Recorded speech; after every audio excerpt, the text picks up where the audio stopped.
Эфир нашего телеканала продолжит программу «Актуальное интервью». В студии Иван Лазаренко. Здравствуйте. В Барагонцах Усть-Алданского района успешно прошли 8-е спортивные игры народов Якутии. В финальных соревнованиях приняли участие 1836 спортсменов из 37 команд. По 16 видам спорта разыграно 206 комплектов медалей.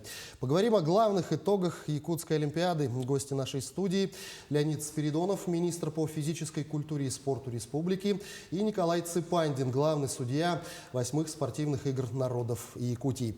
Леонид Николаевич, Николай Гаврилович, я вас приветствую. Здравствуйте. Здравствуйте. Ну, Леонид Николаевич, первый вопрос, наверное, к вам. Давайте в целом, как бы вы оценили организацию и проведение 8-х спортивных игр народов Якутии в селе Барагонцы, посвященных столетию образования якутской автономии?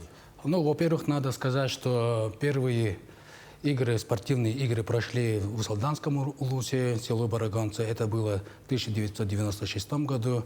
И в этом году, в 2022 году, мы 8-е игры уже во второй раз проводили в Усть-Алданском районе, село Барагонцы. В 1996 году эти игры были посвящены к столетию Олимпийских игр. В 2022 году, в этом году, то есть, да, 8-е игры были посвящены столетию образования ЕССР. Игры прошли на высоком организационном уровне. Как вы знаете, наши игры прошли очень хорошо, да, хотя у нас погода у нас испытала на прочность, был ураган, но благодаря усиленной работе организационного комитета, ребят, которые там работали, мы все неполадки устранили, и открытие наших 8-х спортивных игр прошли на очень хорошем уровне. И, конечно же, мы хотим, во-первых, поблагодарить нашего режиссера Сергея Расторгуева, который сделал такой прекрасный праздник открытия этих игр. Ну, как вы сказали, участие приняли более 1800 спортсменов. Был комплект разыгран, 206 комплектов медалей разыгран. Ну, и до этого мы провели 23 отборочных соревнований. Да, вот на эти игры попали те спортсмены, которые прошли отборочные соревнования. В общем сложности на отборочных соревнованиях приняли больше 4000 спортсменов. И, как я сказал, участие приняли 1800 спортсменов. Соревнования прошли по 16 видам спорта, такие как волейбол, мини-футбол, настольный теннис. Основным видом спорта, которые не были в других спортивных играх, это было комплексное соревнование по ГТО.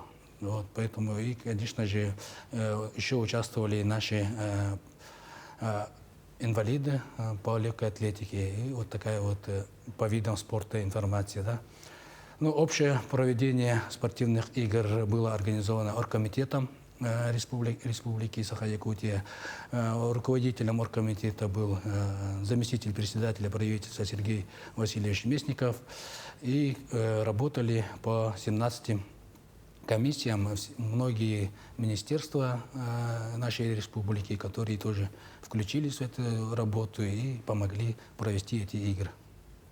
Ну, не секрет, что спорт занимает в жизни жителей республики очень важное, скажем так, место. Массовость многих видов спорта говорит об этом сама за себя. Но вот давайте хотя бы на примере спортивных игр народов Якутии. Какие позитивные изменения в отрасли спорта можно отметить у муниципальных образований? По каким направлениям, скажем так, работа подтянулась? И на примере 8-х игр какой вид спорта сейчас самый массовый?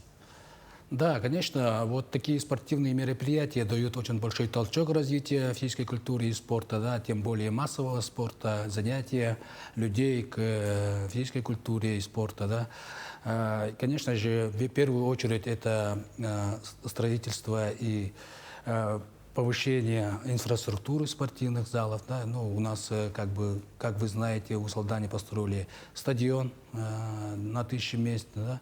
Также мы сейчас по «Спорт. Норма жизни» федеральному проекту идет стройка многофункционального спортивного объекта. Также построили спортивный зал с интернатом на 32 мест. Поэтому, конечно же, такие игры и развитие инфраструктуры дает большой толчок для развития, конечно же, занятиям физической культуры и спорта в местности, где проводятся такие спортивные игры. Поэтому мы, конечно же, всегда делаем упор, чтобы такие спортивные игры проводились в наших муниципальных образованиях. Вот, поэтому, конечно же, хочу поблагодарить Усалданский улус, который тоже, как хозяева этих игр, отработали очень сильно и хорошо. И, конечно же, они будут заниматься в этих спортивных залах и будет развиваться у них в Усалдане развитие массового спорта и, конечно же, спорта в целом. Вот. А, конечно, если взять, какие виды спорта были массовыми, то в любых видах спорта, конечно, у нас развитие идет, и люди очень хорошо занимаются этими видами спорта. Но, конечно, если так взять, то массовые виды спорта – это, конечно, игровые виды спорта, как мини-футбол и волейбол. Ну, действительно, нельзя не согласиться, что работа по подготовке была проведена огромная, просто громаднейшая, но не меньшая работа, видимо, предстоит и к подготовке к следующим 9-м играм народов Якутии. Расскажите о них, когда они пройдут, где они пройдут, и, может быть, какая-то изюминка ждет спортсменов и зрителей. Ну, согласно распоряжению главы, был определен проводящая сторона 9-х спортивных игр. Это Нюрбинский улус, город Нюрба. Поэтому мы сейчас уже делаем план мероприятий проведения 9-х игр, спортивных игр в Нюрбинском улусе. И, конечно же, мы очень будем рады проведению этих игр. И, конечно, Нюрбинский улус тоже очень рад. У них тоже давно не были такие большие мероприятия, как спортивные игры. Николай Гаврилович, я приглашаю вас присоединиться к нашей беседе. Ну, вы, как главный судья, расскажите об этой стороне игр. Сколько судей обслуживали игры, сколько технических делегатов из регионов России было задействовано? Ну и в целом о работе судейской бригады. Спасибо. Всего было 279 спортивных судей по 16 видам спорта.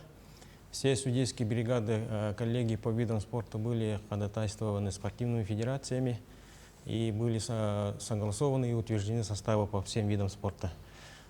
И, ну, они все прошли в течение 4 лет, показали себя как лучшие судьи, и поэтому они попали в этот список.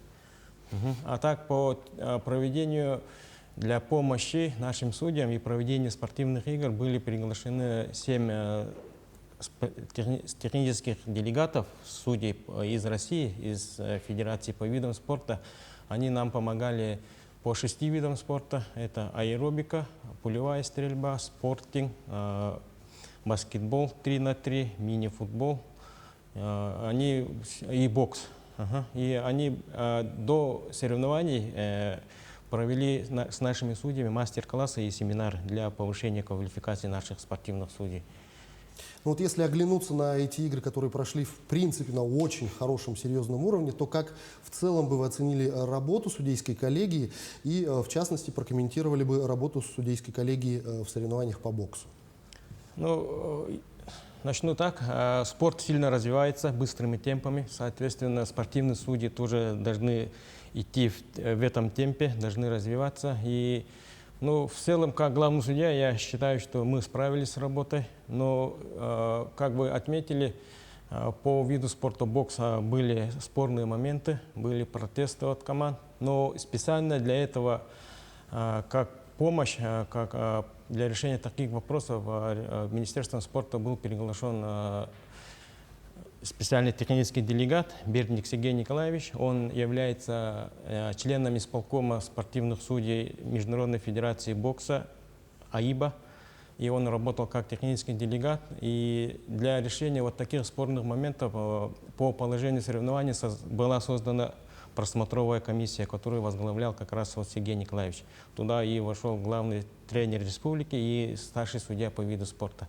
Они, если протест поступает, они после соревновательного дня просматривают данный борт повторно и принимают решение. И по положению соревнований решение просмотровой комиссии является окончательным. Ну вот, как вы отметили, развиваются не только спортсмены, но развиваются и судьи в рамках своего вида спорта. Леонид Николаевич, расскажите, какая работа сейчас ведется по повышению квалификации спортивных судей? Да, вы правильно заметили. Мы в этом году возобновили судейскую коллегию при Министерстве спорта Республики Саха-Якутия. И, конечно же, мы заинтересованы в развитии наших судей, которые судят многие виды спорта. Поэтому по судейской работе у нас сделан план судейской коллегии, и по этому плану сейчас ведется работа для развития наших судей. Потом, как вы знаете, судьи должны развиваться, и развитие идет, если они будут ездить на всероссийские соревнования и будут принимать участие в международных соревнованиях. Поэтому в этой направленности сейчас работа идет. Также хочу сказать, что вот как сказал Николай Гаврилович, я считаю, что судейство тоже хорошо отработало. Конечно, были и всегда будут в соревнованиях споры, конечно же, да, и протесты, но судейская коллегия у нас с этим все справилась хорошо.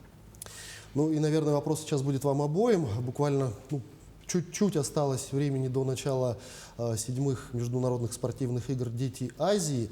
Расскажите о нашей делегации, сколько человек поехало, сколько человек сопровождающих. Ну и в рамках, соответственно, проведения этих игр вопрос о развитии детского спорта. На какой ситуации он сейчас находится и какие ближайшие планы развития вот в этом направлении?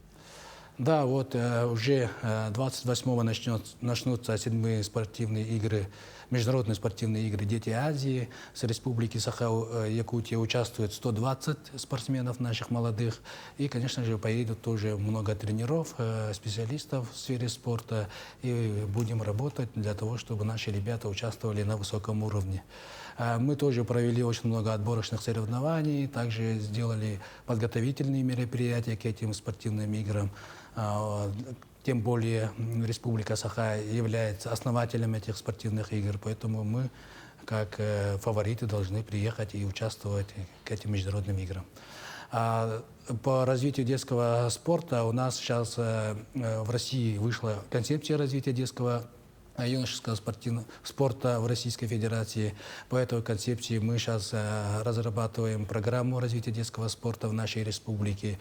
И сейчас в данное время эта программа уже согласовывается в министерствах и в правительстве Республики Саха-Якутия. И в скором времени мы уже эту программу утвердим. И по этой программе будем уже работать и развивать детский спорт в нашей республике. Что ж, Леонид Николаевич, Николай Гаврилович, я благодарю вас за эту беседу. Огромное спасибо, что нашли время и ответили на наши вопросы. Вам успешной работы по дальнейшему развитию спорта. Ну а нашим спортсменам, естественно, ярких выступлений и блестящих побед. Спасибо. Спасибо. Это была программа «Актуальное интервью». На главных итогах 8-х спортивных игр народов Якутии мы говорили с нашими гостями студии. Это Леонид Спиридонов, министр по физической культуре и спорту республики, и Николай Цепандин, главный судья 8-х спортивных игр народов Якутии. На этом я с вами прощаюсь. До встречи в эфире.